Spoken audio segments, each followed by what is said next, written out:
반갑습니다. 오늘도 이 시간에 하나님 앞에 나온 여러분에게 하나님의 위로와 또 격려가 있기를 바랍니다. 함께 읽은 말씀은 시편 6편입니다. 이 시편 6편은 자기 죄로 인해서 탄식하고 있는 다윗의 모습이 잘 기록되고 있습니다. 어제도 잠깐 설명을 드렸습니다만 다윗이라고 하는 사람은 그 마음 가운데 하나님의 말씀을 가지고 사는 사람이라서 그 말씀을 떠난 자기의 모습을 바라봤을 때 이처럼 애통하고 슬플 수밖에 없는 그런 사람인 것입니다.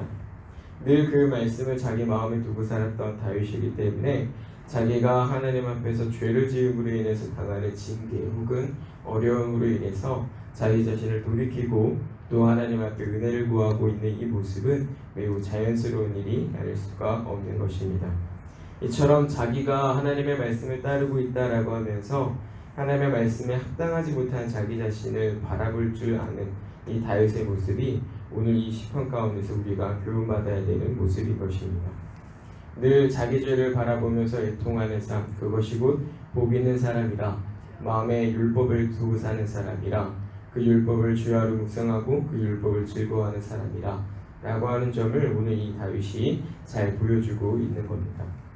얼마나 다윗이 하나님으로부터 받은 징계가 무겁고 또 두려운 것이었는지는 우리가 이 표현들을 보면 잘 알겠습니다만 자기가 너무 수척했다라고 말하고 있고 또 그 눈물이 자기의 침상을 띄울 만큼 또 그 묘를 적실 만큼 굉장히 많았다, 많이 흘렸다, 그만큼 어렵고 힘들었다라고 말을 하는데 이처럼 다윗이 자기 죄를 바라볼 때의 그 애통하는 마음이라고 하는 것은 상당히 극심히 컸던 것으로 우리가 확인할 수가 있는 겁니다.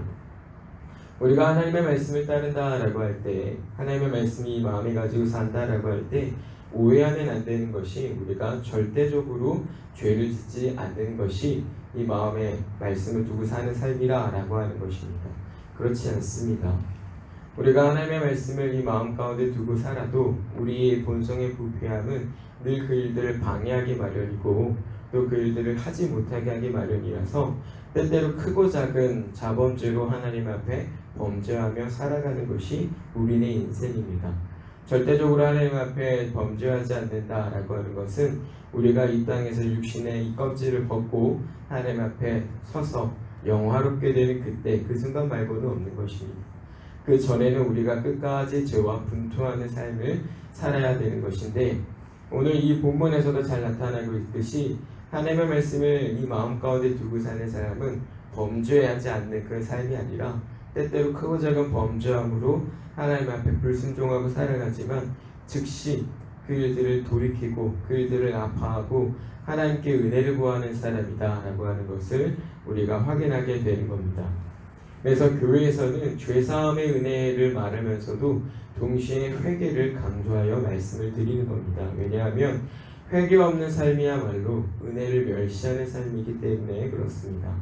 이런 면에서 오늘날 우리 교회가 자기 죄악을 직시하지 못하고 그것들을 인정하지 못하고 하나님 앞에 돌이키지 못하는 문제들은 대단히 어리석고 또 모순되다라고 말할 수가 있는 겁니다. 은혜를 말하면서도 하나님 앞에 회개하지 않는다라고 하는 것은 그것 자체가 하나님의 은혜를 멸시하는 것이고 하나님의 은혜를 조롱하는 것이다 라고 하는 점을 성도들은 잘 기억을 해야 된다 이겁니다.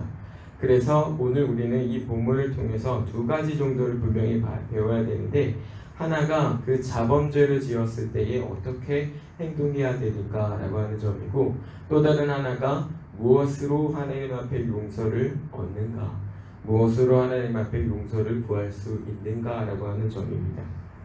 다윗은 아까도 말씀드렸습니다만 자기 죄의 비참함을 너무나 잘 알고 있습니다. 자기 죄를 잘 직시하고 있고 자기 죄가 무엇인지를 분명히 알고 있죠. 하나님께서 그것들을 지적하시고 그것들을 말씀하실 때에 이것이 내 죄악입니다, 이것이 내 잘못입니다 라고 인정하고 있는 태도도 다윗이 잘 보이고 있습니다.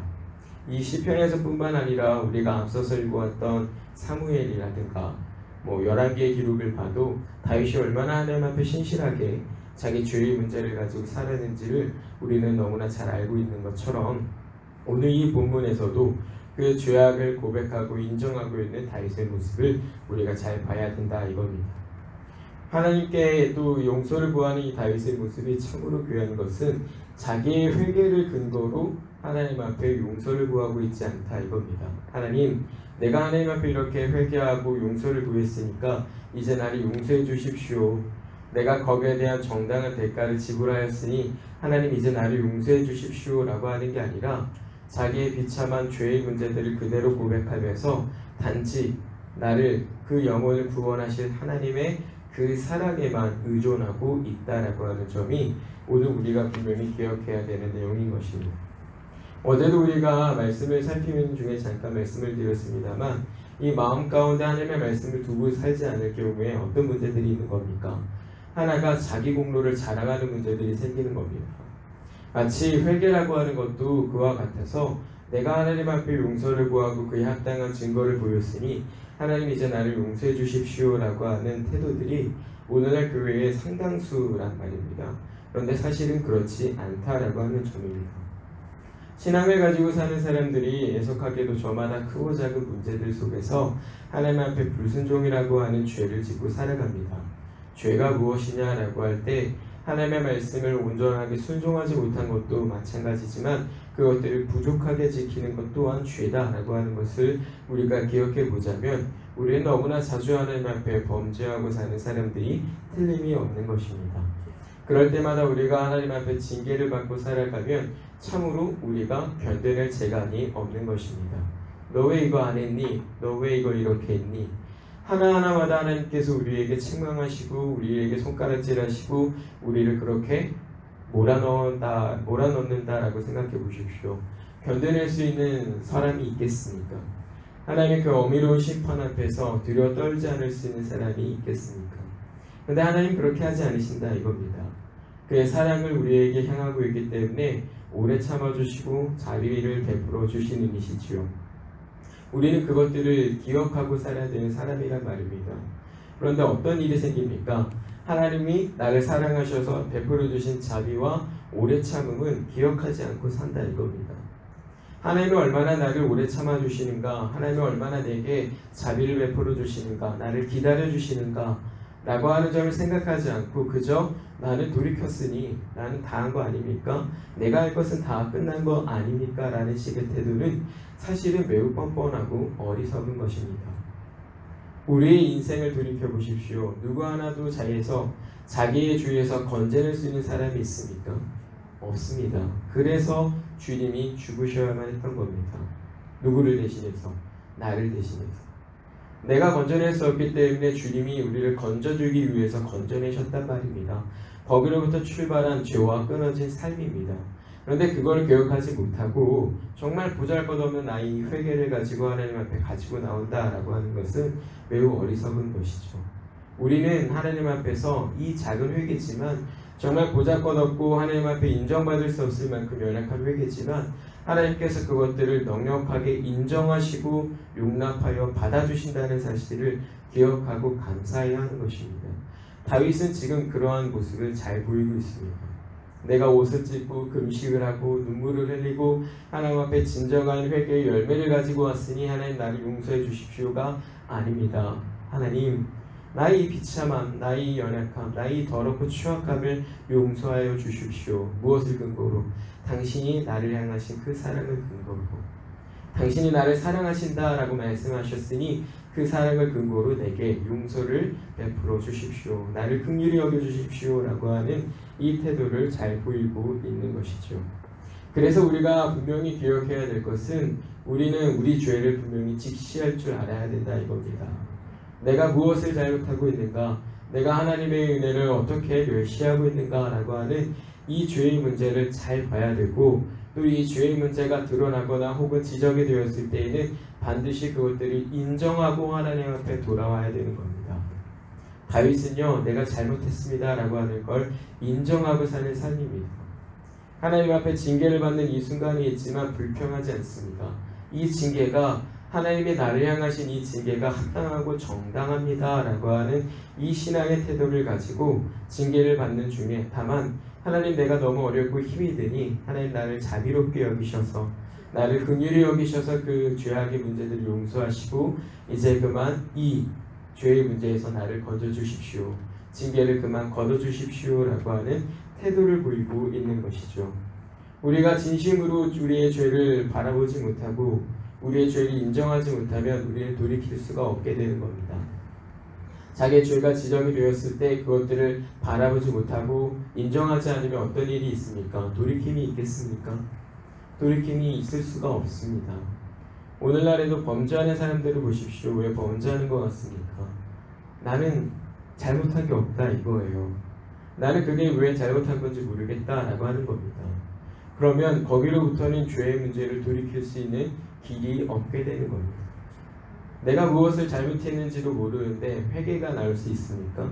그리고 내가 그 죄가 잘못되었다라고 내가 잘못했다라고 분명히 인정하는 게 없는데 회개가 나올 수 있겠습니까? 그러한 거 없이 회개를 말한다라고 한다면 그거야말로 하나님의 은혜를 멸시하면서 조롱하면서 말하는 위선이지요. 우리가 지난 주일에 묘에서의 말씀을 잠깐 봤습니다만 그 백성들이 하는 일들이 딱 그러한 일입니다. 하나님께서 그들을 향하여 오래 참으시고 또 자비로움을 베푸셔서 기다려주시는데 그 죄에서 돌이키기를 하나님께서 선지자 요엘을 통해서 말씀하시면서 기다리시는데 그 백성이 어떻게 하고 있는 겁니까? 떵떵거리면서 아주 뻔뻔하게 하나님 앞에서 자기들의 죄악의 문제를 바라보지 않고 돌이키지 않는 겁니다. 하나님은 그들을 향해 말씀합니다. 너희 옷을 찢지 말고 너희 마음을 찢으라. 정말로 너희 죄악의 문제를 인정하고 내게로 돌아와라. 그렇게 말씀하시는 그 하나님, 우리가 오늘날에도 동일하게 사랑해야 될 그 하나님이란 말입니다. 오늘 우리는 이 다윗의 모습을 통해서 그래서 그렇구나. 하나님의 말씀을 가지고 사는 사람은 자기 죄의 문제를 직시할 줄 아는 사람이고 자기의 죄의 문제가 드러났을 때 그것들을 인정할 줄 아는 사람이고 그것을 가지고 하나님 앞에 나아가서 나에게 베풀어 주신 그 하나님의 오래 참으심과 자비로우심 그의 사랑에 기대어 이 용서를 구할 줄 아는 사람이구나 라고 하는 것, 우리가 이것들을 기억을 해야 한다라고 하는 겁니다. 죄의 용서는 우리가 무엇을 했기 때문이 아니라 우리를 향하여 보이신 하나님의 그 사랑이 있기 때문이다 라고 하는 걸 우리가 잊어버려서는 안 됩니다. 죄인을 용납하시고 죄인을 부르시는 건 하나님의 사랑이지 그들의 헌신이나 그들의 순종이나 그들의 열심이 아닌 겁니다. 여러분이 어디로부터 이 교회로 부름을 받으셨습니까? 하나님이 여러분을 무엇을 보시고 이 교회로 부르셨다라고 여겨지십니까? 내가 교회로 부름받았을 때 나는 아무것도 한 게 없습니다. 왜요? 나는 주님을 몰랐거든요. 내가 교회로 부름받아 살아갈 때에 그때 나는 주님을 모르던 죄인이었습니다. 그런데 나를 교회로 부르신 이후에 어떻게 하시는 겁니까? 하나님이 어떤 분이신지를 알게 하시고 그 사랑이 얼마나 큰지를 알게 하시고 내 마음을 감동하시고 변화시키셔서 주를 위한 사람으로 나를 바꾸시고 쓰신단 말입니다. 우리의 처음이 바로 거기에 있다라고 하는 것을 반드시 잊어버리면 안 됩니다. 말로만 그리스도의 십자가 아니고 말로만 그리스도의 대속 아니고 그의 보혈이 아닌 겁니다. 성도로 살아가는 동안 우리가 잊어버려서 안 되는 것들이 몇 가지가 있는데 그 중에 하나가 바로 이 문제인 것입니다. 이 문제. 사랑하는 성도님들, 오늘 우리는 함께 읽은 이 본문을 통해서 우리가 늘 유념해야 될 것이 있으니 그것이 곧 하나님께서 나를 징계하신다라고 하는 겁니다. 믿지 않는 사람들만 징계하시는 것이 아니라 믿는 자들에 대해서도 하나님께서는 징계하신다. 무엇 때문에? 죄의 문제 때문에. 그리고 하나님께서는 그 징계하실 때에 그 죄의 문제가 빨리 해결되기를 원하신다라고 하는 것, 우리가 이것들을 기억을 해야 됩니다. 우리가 하나님의 징계를 대할 때 정말 그 마음에 두려움이 있다면 우리는 죄를 피하기가 더 수월해집니다. 하나님의 이 징계가 나를 얼마나 두렵게 하는가, 나를 얼마나 견딜 수 없게 하는가 라고 하는 점을 생각해 본다면 우리가 죄를 피하는 일에 더 많은 힘을 기울이게 된다 이겁니다. 그리고 두 번째는 회개라고 하는 것은 우리 자신의 실력이나 아니면 우리가 한 어떤 무엇인가의 결과를 가지고 하는 것이 아니라 여전히 나에게 베풀어 주시는 그 하나님의 사랑을 근거로 하는 것이다 라고 하는 걸 우리가 기억을 해야 됩니다. 그래서 우리는 회개를 할 때마다 하나님의 사랑을 늘 언급하고 그것들을 감사해야 합니다. 하나님, 내가 하나님 앞에 또 이 죄의 문제를 가지고 나왔습니다. 나를 돌이키실 때에는 이 마음 가운데 하나님의 사랑을 멸시하는 일이 없도록, 동일한 문제에 또 넘어지지 않도록, 그래서 내가 받은 그 사랑과 하나님의 그 오래 참으심에 대해서 악용하는 사람으로 살지 않도록 하나님 나를 붙들어 주세요라고 하는 이런 기도와 이런 간구들이 우리 안에 함께 있어야 하겠다라고 하는 겁니다. 오늘 하루를 살아가는 동안 하나님 앞에서 나 자신을 잘 돌아보시고 내가 진정으로 하나님 앞에 죄악된 모습으로 살고 있는 것은 아닌가, 그리고 그 죄의 문제가 드러났을 때 나는 그것을 진짜로 내 죄로 인정하고 있지 않은 것은 아닌가 하는 점을 잘 돌아보시고 우리의 죄의 문제를 하나님 앞에 청산하실 때에 하나님의 그 사랑, 나를 향하신 그 깊이 있는 그 사랑을 또 깨닫고 하나님과 더 깊이 교제하게 되는 여러분이 되기를, 또 제가 되기를 주님의 이름으로 부탁을 드립니다. 기도합니다. 하나님 아버지 감사합니다. 우리에게 베풀어 주신 그 신실하신 사랑으로 말미암아 오늘 우리가 또 새 날을 얻었음을 고백합니다. 하나님 그 사랑으로 말미암아 우리를 징계하지 않으시고 우리를 향한 그 사랑으로 말미암아 또 오늘을 참아주시고 또 우리에게 자비롭게 대해주시기를 간절히 기도합니다. 하나님 우리를 긍휼히 여기시고 우리를 도와주시옵소서. 또한 오늘을 살아가는 동안 하나님 앞에 우리의 죄악의 문제를 청산하기를 간절히 소원합니다. 하나님의 사랑을 알고 하나님의 사랑을 누리는 사람으로서 그 사랑을 악용하고 그 사랑을 멸시하는 자들이 아니라 그 사랑에 합당하여서 이 마음으로부터 하나님 앞에 진실되이 돌이키도록 하나님 아버지 우리를 주장하시고 인도하여 주시옵소서. 당신의 깊은 사랑을 오늘 하루 동안 깨닫기를 간절히 소원하고 예수님 이름으로 간절히 기도드리옵나이다. 아멘.